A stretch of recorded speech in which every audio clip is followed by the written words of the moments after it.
Hello दोस्तों, स्वागत करता हूँ आपका वापस से एक नई वीडियो में, शानदार वीडियो में। दोस्तों तो कैसे हैं आप लोग? आई होप आप लोग बहुत अच्छे होंगे मेरे दोस्तों। तो आज की वीडियो का जो टॉपिक रहने वाला है, जैसे कि आपको पता है कि यहाँ पे सामने लिखा हुआ है कि यूपी पुलिस 2018 पेपर जीके, यानी कि मैं आपके लिए कुछ मोस्ट इंपॉर्टेंट जीके के क्वेश्चन लेकर के आया हूँ जो कि 2018 के पेपर में आए हैं दोस्तों। तो आपको ये देखना है कि किस तरीके से एग्जाम में क्वेश्चन बनते हैं, ठीक है ना। तो चलिए हम लोग बिना किसी तरीके इस वीडियो को स्टार्ट करते हैं। आप इस वीडियो को शुरू से एंड तक जरूर देखिएगा और मैं आपको एक क्वेश्चन होमवर्क के लिए भी देने वाला हूं, तो उसका जवाब दिए बिना मत जाइएगा दोस्तों। चलिए हम लोग बिना किसी तरीके आगे बढ़ते हैं। सबसे पहला क्वेश्चन आपसे क्या बोल रहा है बताओ। सबसे पहला क्वेश्चन आपसे ये कह रहा है मेरे दोस्तों कि 1943 में विटामिन के आविष्कार के लिए डैश को नोबेल पुरस्कार दिया गया था। किसको नोबेल पुरस्कार दिया गया था, आपको ये बताना है। तो भैया आपके सामने चार ऑप्शन है, तो बताओ दोस्तों इन चारों में से कौन सा ऑप्शन करेक्ट होने वाला है। तो मैं आपको बता देता हूँ।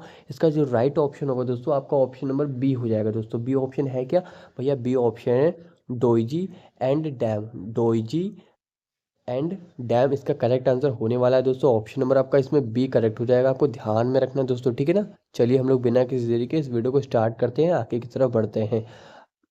अगला क्वेश्चन क्या है दोस्तों? अगला भी क्वेश्चन आपके सामने आ गया है। अगला क्वेश्चन ये कह रहा है कि सीरिया की राजधानी है। सीरिया की राजधानी है, आपसे ये पूछ रहा है। तो बताओ दोस्तों सीरिया की राजधानी क्या है। आपके सामने चार ऑप्शन, तो बताओ इन चारों में से कौन सा ऑप्शन करेक्ट होने वाला है।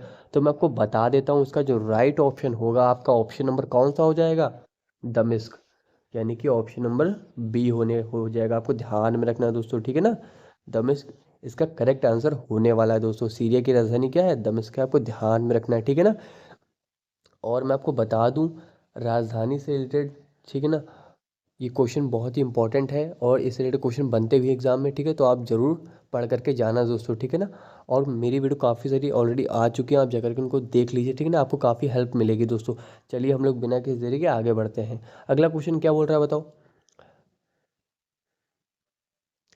अगला क्वेश्चन ये है दोस्तों कि आपके सामने है, वो ये बोल रहा है कि भारत के संविधान का निम्नलिखित में से कौन सा अनुच्छेद, भारत के संविधान का निम्नलिखित में से कौन सा अनुच्छेद राष्ट्रपति के चुनाव की प्रक्रिया से संबंधित है। आपसे ये पूछ रहा है दोस्तों। आपको क्वेश्चन को ध्यान से पढ़ना है, तब बताना है इसका राइट आंसर क्या होने वाला है दोस्तों, ठीक है ना।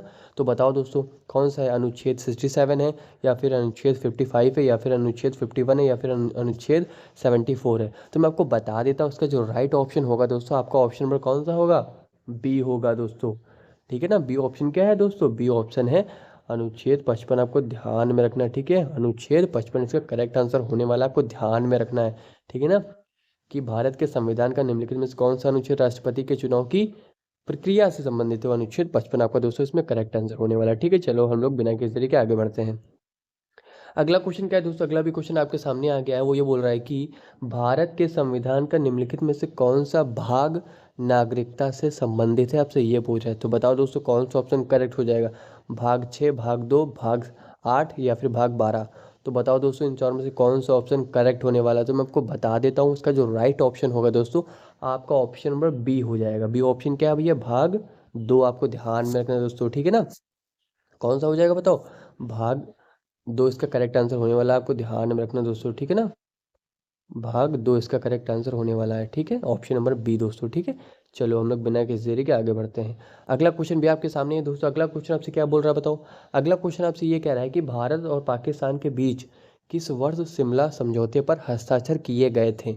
आपके सामने चार ऑप्शन है, बताओ दोस्तों इन चारों में से कौन सा ऑप्शन करेक्ट होने वाला है? 1970, 72, 1974, या फिर 1976। तो इसका जो राइट ऑप्शन होगा दोस्तों, आपका ऑप्शन नंबर कौन सा होगा? आपका ऑप्शन नंबर दोस्तों इसमें बी करेक्ट होने वाला है, ठीक है ना। बी ऑप्शन क्या है दोस्तों? बी ऑप्शन दोस्तों 1972। आपको ध्यान में रखना दोस्तों, ठीक है ना। 1972 इसमें करेक्ट आंसर होने वाला, आपको ध्यान में रखना। भारत और पाकिस्तान के बीच किस वर्ष शिमला समझौते पर हस्ताक्षर किए गए थे? 1972 इसका करेक्ट आंसर होगा दोस्तों, ठीक है। चलो हम लोग बात करते हैं आगे की तरफ। अगला क्वेश्चन भी आपके सामने है दोस्तों। अगला क्वेश्चन आपसे ये कह रहा है मेरे दोस्तों कि म्यांमार म्यांमार की मुद्रा निम्नलिखित में से कौन सी है। आपसे ये पूछ रहा है। तो बताओ भैया, आपके सामने चार ऑप्शन है, क्यात, नायरा, रियाल, या फिर डी ऑप्शन। तो बताओ इन चारों में से कौन सा ऑप्शन करेक्ट होने वाला है।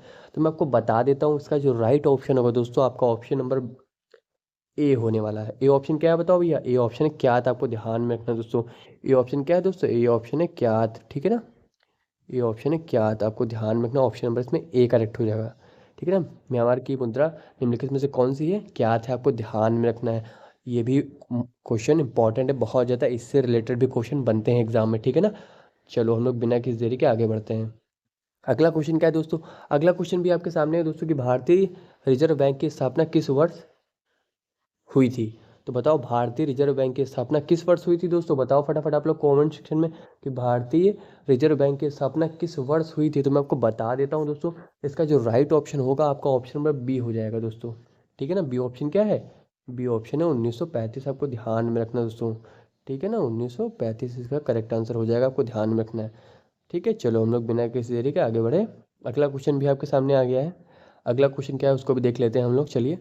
अगला क्वेश्चन ये है कि उत्तर प्रदेश में निम्नलिखित में से कौन सा जिला, उत्तर प्रदेश में निम्नलिखित में से कौन सा जिला बुंदेलखंड क्षेत्र का हिस्सा है? आपसे ये पूछ रहा है, आपके सामने चार ऑप्शन है दोस्तों, बताओ इन चारों में से कौन सा ऑप्शन करेक्ट होगा। तो मैं आपको बता दें, इसका जो करेक्ट आंसर होगा वो आप लोग बताओगे कमेंट सेक्शन में। ये क्वेश्चन आपके होमवर्क के लिए दोस्तों, ठीक है ना। आप लोग फटाफट इसका आंसर कमेंट सेक्शन में बताइए, मैं सबका आंसर देखने वाला हूँ, ठीक है ना। चलिए अगला क्वेश्चन क्या है दोस्तों? अगला भी क्वेश्चन आपके सामने आ गया है, वो ये कह रहा है कि 2018 2018 में 2018 में किस शहर में नाबार्ड ने जलवायु परिवर्तन केंद्र स्थापित किया है? आपके सामने ये क्वेश्चन है, इसके सामने चार ऑप्शन है दोस्तों कि पटना, भोपाल, जयपुर, लखनऊ। 2018 में किस शहर में नाबार्ड ने जलवायु परिवर्तन केंद्र स्थापित किया? आपके सामने ये क्वेश्चन है, बताओ दोस्तों इन चारों में से कौन सा ऑप्शन करेक्ट होने वाला है। तो मैं आपको बता देता हूँ, इसका जो राइट ऑप्शन होगा दोस्तों आपको ऑप्शन नंबर डी हो जाएगा। डी ऑप्शन क्या है दोस्तों? डी ऑप्शन है दोस्तों लखनऊ, आपको ध्यान में रखना है, ठीक है ना। ऑप्शन नंबर डी हो जाएगा लखनऊ, आपको ध्यान में रखना है, ठीक है। चलो हम लोग बात करते हैं आगे की तरफ। अगला क्वेश्चन क्या है दोस्तों?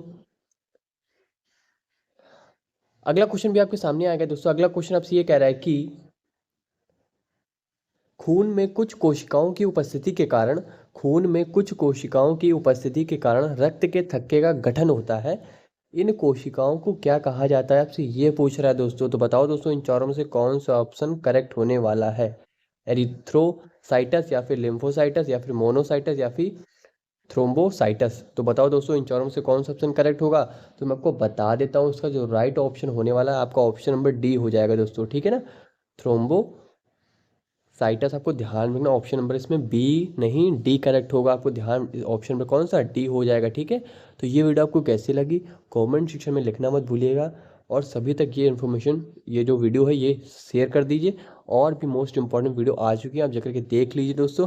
हम लोग मिलेंगे अगली वीडियो में, तब तक के लिए जय हिंद।